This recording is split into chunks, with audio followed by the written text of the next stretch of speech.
datang dengan komposisi yang relatif sama dengan Pak Anies. Datang dari rakyat, lalu kemudian memidatokan hal yang sangat luar biasa, banyak hal perubahan, karena dia mengusung tema perubahan. Dan saya kira Mas Anies diuntungkan karena dia membawa perubahan, kan? Kan biasanya pemilu itu adalah status quo versus perubahan, dan Mas Anies membawa perubahan. Nah, saya kira Pak Jokowi melakukan hal yang sama dulu.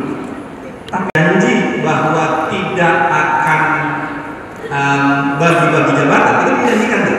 Nggak ada bagi-bagi jabatan bagi partai dulu, tapi hanya hitung berapa bulan setelah naik dia berubah, dia bagi-bagi jabatan. Nah, kalau kita baca tadi saya lihat Mas Anies menampilkan beda mengapa negara gagal, itu kan bukunya Acemoglu dan James Robinson sebenarnya, yang bercerita soal pemerintahan ekstraktif itu berbahayanya di situ, karena kemudian dia berubah menjadi pemburu rente. Kalau indeks persepsi korupsi, indeks-indeks yang tadi disampaikan Mas Anies juga, itu kan sebagian besar jatuh sebenarnya. Kalau kita belajar dari indeks persepsi korupsi kita, sebagian besar jatuh karena konflik kepentingan terlalu tinggi.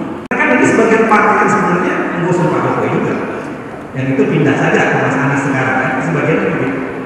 Gimana kekhawatiran yang sama bisa jadi kunci? Apa jaminan buat publik bahwa apa yang dilakukan Pak Jokowi di 2014 itu tidak terulang di Mas Anies tak akan terpilih di 2024? Apa jaminannya?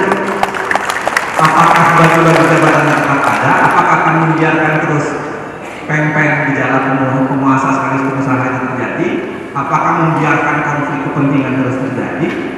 Lalu berhadapan dengan partai yang relatif sama sebenarnya, yang dulu juga menjadi begitu di zaman Pak Jokowi. Mengapa? Ketika mencoba memprediksi apa yang akan dikerjakan besok, maka prediktor terbaik adalah perilaku yang dikerjakan kemarin. Ada 23 janji. Kami eksplisit, ini janji, dan disebutnya bukan program, janji. Lalu janji itu boleh diakses, dilaksanakan atau tidak. Jadi boleh dilihat, alhamdulillah 23 janji itu terlaksana. Penggunaannya pasar akan terlibat, tapi jangan dibalik. Jangan dibalik di mana pasar yang memiliki usulan pembangunan, lalu teknokrasi mencari pembenarannya untuk dilaksanakan. Ini yang sering terjadi.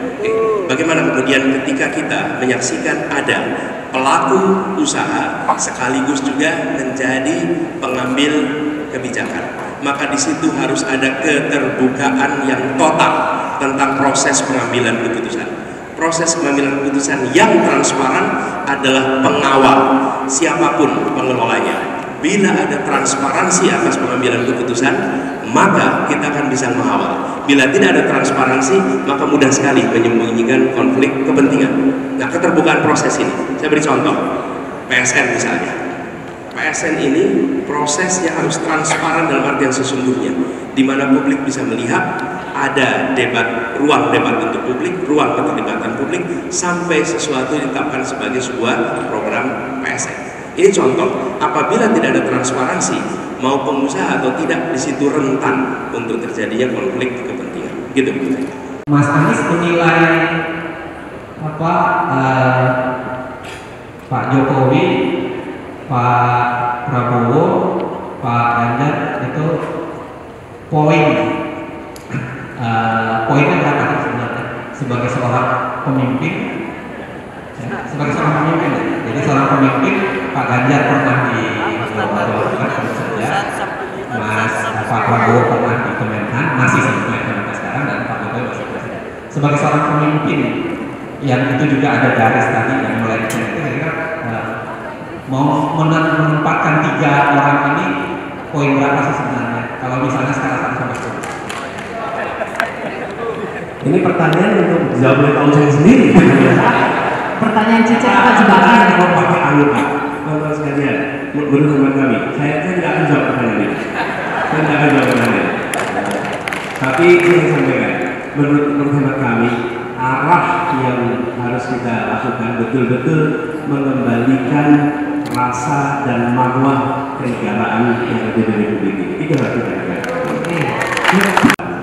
Kemudian mendapatkan hantaman, hadapan gelombang yang luar biasa yang dialami, lalu putar balik, bolehlah kita curiga bahwa ke depan besok tidak akan terus mengusung perubahan.